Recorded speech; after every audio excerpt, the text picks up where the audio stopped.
Hi YouTubers, and I'm back for another What Would Have Happened If This Were in Real Life RhinoTMRTGamePlay series YouTube video. Now I've been trying over and over again to do another one of these, which honestly is the best bit because, you know, I have another one of these and I usually do every Wednesday. And this day it's just been very weird. I mean, this day it's just been very weird for me. I was trying to get this done for today, but I ended up being busy. But then I was almost gonna have it tomorrow, but now it's just all very different. It's just very hard for me to know when to do it and when not to do it. It's very hard for me to know when to do it, which is quite very obvious and all. I mean, when you think about it, it's quite very different. So, I mean, I have one of these for today. I mean, normally it's like one of those the live action movie sequel live action movie ideas that come up to my mind and head. So so this is what would have happened if the Danny Phantom live action movie were in real life. Well, what would have happened if the Danny Phantom live action movie were in real life? Because seeing how we already have the Ben 10 live action movie and the Fairly Odd Parents live action movie, I figured that I would do this one. So we could open to the beginning where Danny Phantom, who's now the same ghost as he can be, it actually looks up to the moon and actually says, "Wow, I really, really am one of the best ghosts around." And, well, technically human as well, which is kind of very obvious. And then, of course, we see Danny Phantom and his friends going out at night, playing like, going out at night, doing stuff that they usually enjoy doing. And, yeah, it's actually a very great start and all. Now, I'm actually going to have a main villain for this. Well, I just don't know what it is going to be. I'm just gonna think like a new villain. A new villain for this live action movie idea. I'm gonna think of a new one for the Danny Phantom live action movie. Which I just want to go it like that and do all that. So Danny Phantom, who's now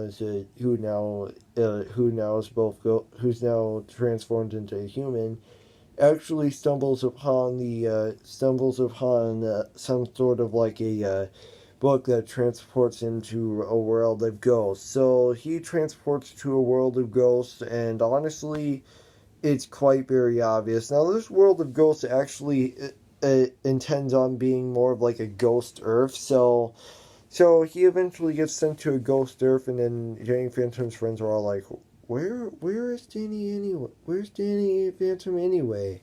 So eventually, this is just how it's going to be. And yes, of course, just like Shark Tale 2, I don't know all the characters' names, so I'm just gonna come up with a made up villain character name that, comes to my mind. Kind of like how I came up with the villain character Rogue for the Shark Tale 2 sequel movie idea. I wanted to come up with a new one for this one. So Danny Phantom, who's sort of been like a council of ghosts, kind of like, main, ideas, it actually comes across around all of them that are nothing like that are, actually comes around Danny Phantom comes around ghosts that are nothing like him, which honestly is quite very obvious. And yes, of course, I haven't seen the TV show yet, so shame on me. I haven't seen the TV show yet, but I only know the main character. So this is just my early idea, or on just an early idea, or basically supposedly a live action movie adaptation idea that I would come up with. So yeah, and apparently Danny Phantom finds out that there are a lot of ghosts that are strong, ones that are different than him, and then of course we get a Casper reference, and then of course we get a Casper reference on one of the where there's a sticker on like one of the there's a sticker on like one of the ghosts that shows the character Casper, the friendly ghost, which honestly is the very best Easter egg. So Danny Phantom is sent to a council of ghosts where in order for him to get get out of in order for him to go back to the real world, which is Earth. He has to fight he has to put an end fight and put an end to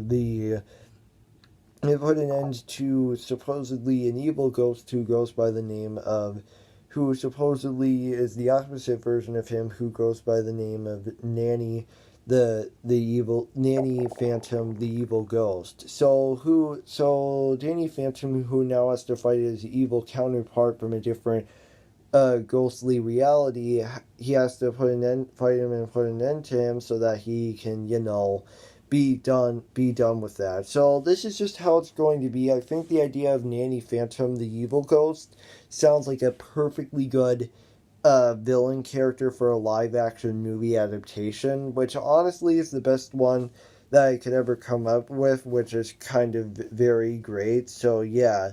So for the next 6 minutes, I'm going to explain the rest of the other plot. So now the the Ghostly Council now tells Danny Phantom that his evil counterpart, called Nanny Phantom, is out destroying hurting so many other ghosts, and this is just how it's going to be like. So yeah, so Danny Phantom eventually finds some other ghost friends who are basically like his sidekicks and all that, and then they all eventually set out on the adventure to find Nanny Phantom and put an end to her, and then Danny Phantom will come back to the real world, and then problem solved and then everything will go back the way it was. So that's kind of how it's going to go upon. So Danny Phantom and his new sidekicks, for the record, I don't have any names for Danny Phantom's sidekicks in this live action movie adaptation idea anyways, but I'll probably have some ideas for them sometime later in the future when the reboot, remake, and recreate of this what would have happened if this were in real life RhinoTMRTGamePlay series YouTube video comes out.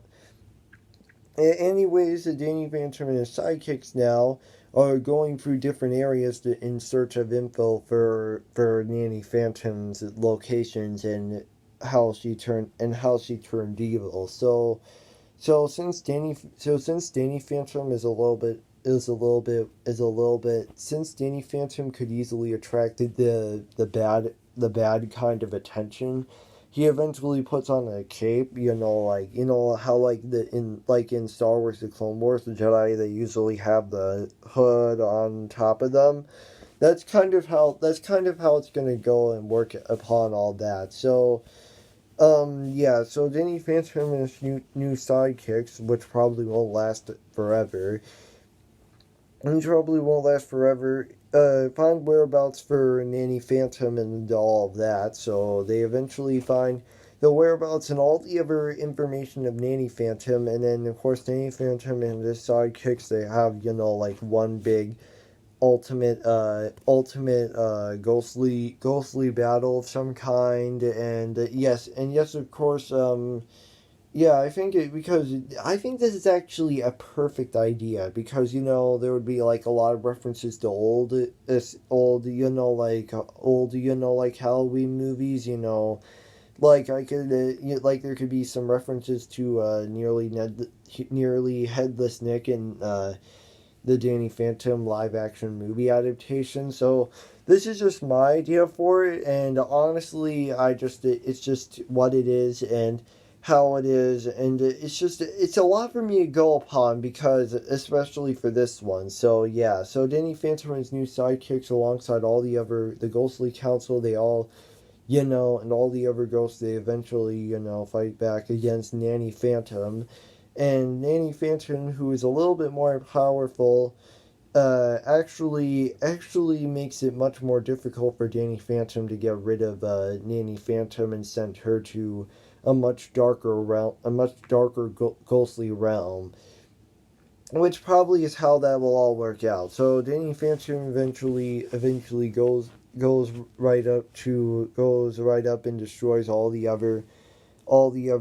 Nanny Phantom's evil ghostly army, and then before Nanny Phantom is about to get rid of Danny Phantom's sidekicks eventually sacrifice himself for him, which is honestly very obvious.